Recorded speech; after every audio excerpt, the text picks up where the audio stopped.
This week was strange for me. This weekend, I made some not so great decisions. Once I climb out of depression, I get anxious and I get reckless. Then I get depressed and then I get anxious again. That's my wheel of fun. This past weekend, I kept wanting to top myself, kept upping the ante. That was not my best self. And because of that, I wasted most of Sunday. I did get to see my good friend Cameron. Sitting with her and my other friend who owns a business inspired me. It made me say, I really want to do something that freaking matters. Monday, I still felt a bit delusional. I went shopping for absolutely no reason. Then I was upset with myself for doing so. I did cook dinner for Trey Monday and I watched some Black Mirror. I found such a love for vintage items and antiques. It feels like one of my personality islands. LOL. An inside out reference. After this reckless weekend, I've lost my routines. I haven't been listening I would to try my and snap him out of it, but I barely have time to sleep. making the bed in the morning. I've fallen out of step. I'm scared. I'm so scared because I'm halfway through the program now and I've told them my innermost fears. The people in my group believe in me, but it's just so hard to believe in myself. I don't feel smart anymore. My grandma and my parents told me I was a smart girl and I did well in school, so I agreed that I was a smart girl. Then I go to college and I get knocked up and I don't finish getting my degree, get this call center job, and it just feels like you're not smart anymore. You're an idiot. You're dumb. Because a smart girl wouldn't end up in this situation. It's so hard to convince myself of these basic beliefs. I'm sitting here in a house that's messy because somehow I got stuck in Reckless Christina. And Reckless Christina doesn't have routine. She does what she feels like. She's impulsive. I plan on creating content today, and I've been disheartened with the lack of campaigns this year. The move into this space was a big trigger for my depressive episode. I wish I could say I was one of those people who realized I lost the stream of income for the moment and then went into hustler mode, but that's just not how I'm built, unfortunately. Hi guys, and welcome to my channel. I am Christina, and my channel, or I should say I go by Christina Malaya on the interwebs.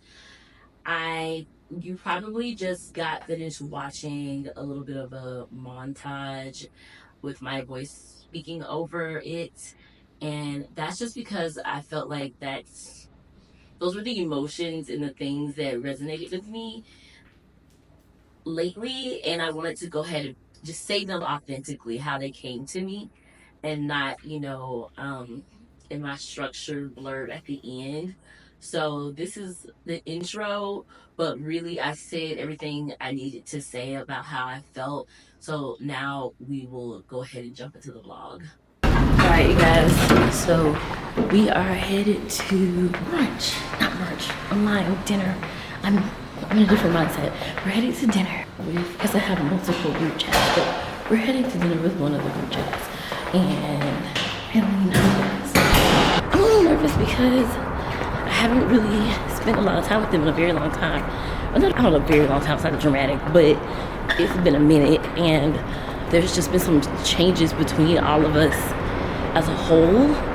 But one of our dearest friends is in town. I still consider her a dear friend, and I do want to meet up with her. Y'all know how I was feeling this morning, so I wasn't gonna go, and I really ain't got no money to be spending on food, but I really don't eat anything when I go to El Bar anyway. I always get the same thing. I get a Paloma, which ain't got nothing in it. It's supposed to have something in it, but they don't have nothing in it. But I get a Paloma, and so I add chorizo. So I'm really a Mexican food girl pop. So anyway, so I'm heading there, and my anxiety is a little high because I'm not really sure about the social dynamics. I don't want to end up, usually when I'm uncomfortable, I end up just being quiet, and that ends up being worse. So I'm just hoping that I handle this well, considering where I'm at in my emotional regulation journey.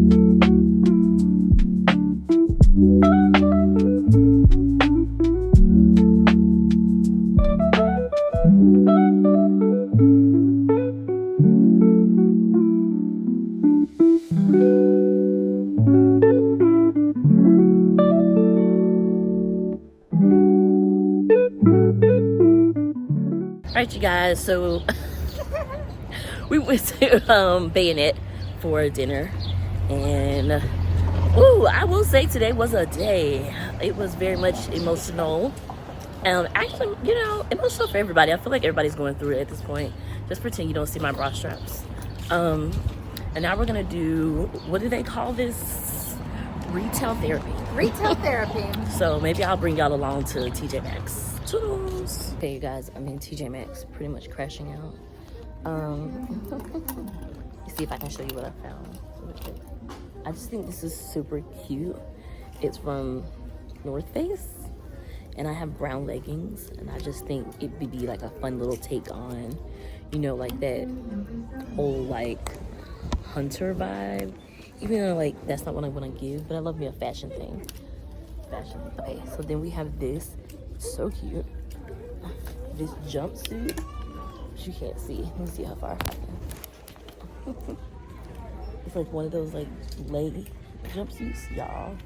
My problem is I would wear it every day, and I feel like if I buy something that I wear every day, then I'm like letting myself down fashion wise. All right, hold on. Let me try to hold this dress up, y'all. Summer dress. This is giving peak White Lotus. Wait, I kind of love this. I want to sell this to somebody for like $30. She's a yard sale girly pop. Matisse. I think this is beautiful. Y'all, I love a sweatshirt. I'm fully aware it's not winter. I'm actually hoping this one, it better be $5. Yeah, that's what exactly. I'm gonna move on.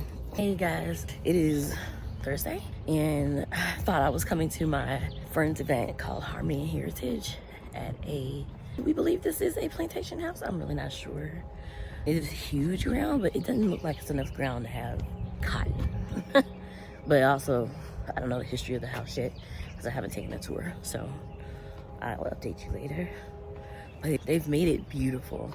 I think the purpose of the event is to make this a place for harmony for Black people, because I'm 95% sure, even though it might not have been a cotton plantation, slaves worked there.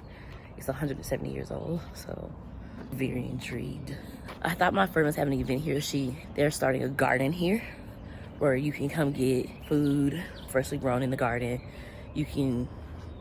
There's a yoga session that day, a Pilates session, and a line dance session, which is adorable. And I've just seen so many beautiful things here, so much beautiful work. I'll show you guys. It's like some of the ironwork here is just so pretty. Garden chairs, all of them are like so tiny. Like there's no, who's comfortable in this chair? Is this for a child? I'm in the back now, and I'm like, like some of this stuff is new, like obviously, right? Like the water fountain, but I'll have to turn around. I saw a old water fountain, and this stuff is just, I think that's the carriage house back there. Oh my God, that's so cool. Okay, you guys, I was right. This is a carriage house. This is crazy. Like a carriage, bro? I mean, obviously it's been updated, but like a carriage? That's crazy. Just imagine somebody, ma'am, hello? Did you get a ticket? There was no one in the ticket office, ma'am. So sorry. I'm so sorry. But there wasn't. There was literally nobody in the ticket office. Nobody stopped me. Nobody said, hey girl, what young lady, what are you doing walking around our vast? Look like how vast this is. This is crazy. And I'm assuming this is where the tennis courts were back here. You can tell there was something there because it's cut off. And like, look at the like, the dilly-dallying tables. Hello. These are definitely dilly-dallying tables. Like, Like, we back here in the shade drinking lemonade, honey. This is so cool to me, y'all. I'm gonna see if I can get in the house. Yeah, or maybe the tennis court is right here. Yeah, I already listened to the like little video they play when you walk in, and she said that the part in the middle connected, they built that to connect the house to some other house or whatever. I need to learn these words. There's also a sundial out there, and I really want to try and read it. So I'll try. So my first attempt is going to be to try to get in the big house. Second attempt is going to be to try and read the sundial. Ooh, my God, we're having an exciting day. Also, like, I know this sounds, this looks like I'm just like dilly-dallying, but like this speaks to one of my core like hobbies, which is like history, vintage antiques. Ah, a pathway. I'm sorry, I saw a pathway inside of the garden. I have to take it. Ooh, these steps are few and far between, child.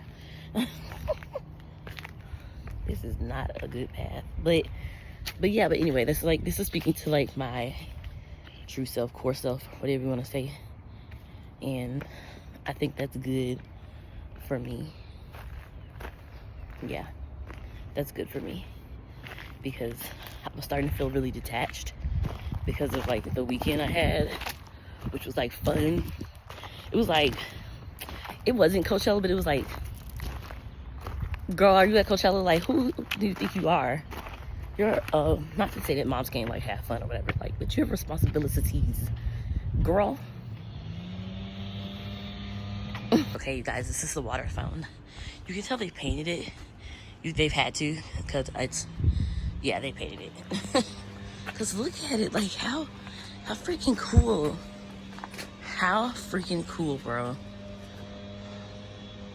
I just think, like, the way we've come so far with, like, just, my gosh, like, water, plumbing. Okay, I'm trying to get in the big house, y'all. Hold on.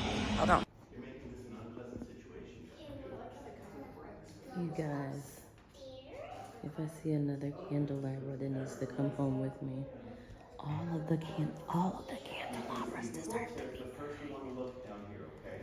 One more. Chill the beans. Here. Another. I'm telling you.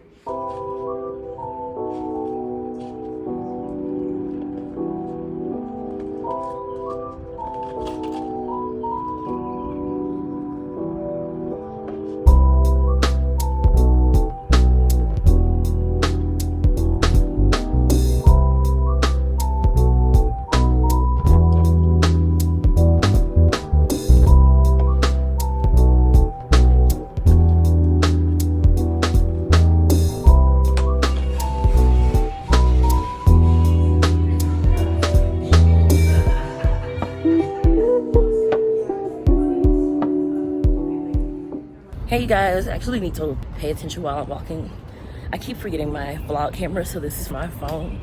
I hope nobody cares. But I'm on my way to my good friend's birthday party. And I actually don't know how old he's turning. But he's become a good friend of mine since, I think, last summer. And we're headed to Shoe Shop, which is a lovely restaurant in downtown Birmingham. Ramen and other, I'm not really good with naming food cuisines, but a delicious place. So I'm really hoping they don't want to go out tonight because I chose to wear heels because I'm trying to get back into my old self. Old self was a heel wearer. Depressed self was like, I'm not putting on clothes, who cares? Also, I think I got sadder when my ankle broke. I'm not broke, it didn't break. My ankle was sprained and I couldn't wear heels forever. But now we're getting back into our confidence bag. If we have confidence in ourselves, then we'll have self-trust. And if we trust our intuition, oh my God, you guys, hold on, let me get across this thing. There are no cars coming. So my spirit animal was pulled today and it's a fucking tarantula. Looked it up, kind of spot on. So that was kind of cool actually. And I don't know if I told you guys, but I've been thinking about getting tattoos. And so now I'm thinking about getting a feminine tarantula somewhere. But I want all my tattoos to be in places nobody can see. So I don't know, that's 3 tattoos now. I gotta start narrowing it down, or I need to start. I don't know. Anyway, we're almost here. See y'all later.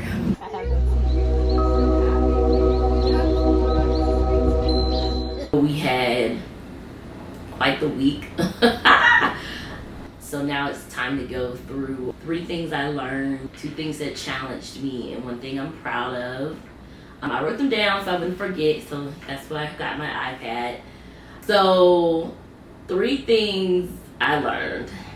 Sometimes my anxiety can make things scarier than they are, which was like the reunion with the group chat. So I was really, really, really nervous to go. You saw. So it wasn't that deep. I was overhyping it in my mind. So it wasn't as scary. So sometimes I had to remind myself that, you know, my anxiety, which I should probably name, is making things bigger than they are. But also I have medicine to help me with that. So I like to remind myself of that too. Like, even if I can't quite quell or like settle my anxiety, I have my meds and I should use them, and I have coping mechanisms that I can use as well, and I have to use them for them to work. So the second thing I said I learned was pride. Sometimes I get really in my head about my content and I'm like, I'm not posting this. You know, especially when you're posting things and they're not performing well, you get, then it makes you anxious about the next thing you're gonna post. But I'm really excited about my Supersize the Runway, or I think that's what we're gonna call it. Whoa, did y'all see the lighting? All right, I was really proud of that post. I really enjoyed it. I was really excited to create it because I knew the dress was coming, and I'm just really excited to see what's next with that series. I was proud of it, and I did it scared. Sometimes, you know, do it scared, girl. All right, the third thing I learned was I consider myself, or people consider me, critical. I am super critical, but I'm super critical of myself. If only people could hear the way that I talk to myself. People in group know how to talk to myself, and my therapist is fully aware of how I talk to myself. And they always tell me I'm too hard on myself. Like, I talk to myself quite awfully. I have really negative self-talk, blah, blah, blah, blah, blah. So, of course, it comes out externally. But I can still enjoy things and criticize them. So, like, I saw Sinners, and I really enjoyed it. I was really just, like, reeling from it. Like, I had goosebumps. I was just kind of, like, had, like, spidey feelings about it. Like, I was like, woo, this was cool. Like, I watched it, and honestly, I was like, well, all right, it's time to go home. I ain't trying to stay out after dark. Clearly, nothing good happens when the sun goes down. Like, that's how I felt. But my friend was like, I want to go to a juke joint. I was like, girl, we ain't got no juke joints for real, except for maybe, shoot, what's that place under the bridge? I can't remember what it's called, but if you're in Birmingham, you know what I'm talking about. They got that fried okra that I love. But after sitting on it a little bit, I was starting to think of it critically. But that's just how my mind works. Even though I enjoy it fully believe people should go see it because it was great. Okay, but also because I was a consumer of things. So I was a consumer of this movie Sinners, and I was a consumer of this museum that I went to that used to be a plantation. And even though it was like it was a very odd experience to want to see beauty in a place that brought pain to people I'm connected to, if that makes sense, to our history I'm connected to. So it was very complex. That same complexity is what I was dealing with when it was Sinners. It was like, I really like this movie, but I am finding something to criticize. But it was like, but I do love it. And it was like, there's still beauty even though I'm criticizing, basically. Like, I can still criticize it and still find it beautiful. Period. Third thing I learned. All right, so now we have our 2 challenges. I think you're going to know already what the challenge is. My challenge was unnecessary spending. Unnecessary spending again. We're in a dark place. It's not good. And the going out. The going out, just sit down. Sit down. Sit down. Go to sleep. But Actually, I started a puzzle. I might pop up a little video of my puzzle girl. But it's like, calm down, honey. Like, you don't have to do all that. So those were my 2 challenges. And then my moment of pride was when I came home from the lake. And so my sister was with my son, and they were in the house and just kind of like gelling together. But she was like cleaning the kitchen because she wanted me to be able to come home to a clean kitchen. And that's one of my love languages, which is acts of service. And so that was just like, it was a reminder that I am not going through this alone. Like, I do have a support system. I do have family that loves me and cares for me and wants me here on this plane, on this planet, in this world. It was nice to be reminded that I am deeply cared for. If you've ever had a week that was emotionally fulfilling but also emotionally draining, let's talk about it in the comments, because I find the juxtaposition so interesting. Let me know if you did anything that kept you grounded while you were in it. Because I felt like I was not grounded. I was not using my coping skills whatsoever. Well, as always, thank you so much for being here. Thank you for witnessing this with me. I'll see you next week as we keep uncovering together. And subscribe if you haven't already, and I would love it if you would go ahead and give this a thumbs up as well. Ugh, not the YouTube catchphrase, but I want this to reach as many people as it can. Thank you guys so much.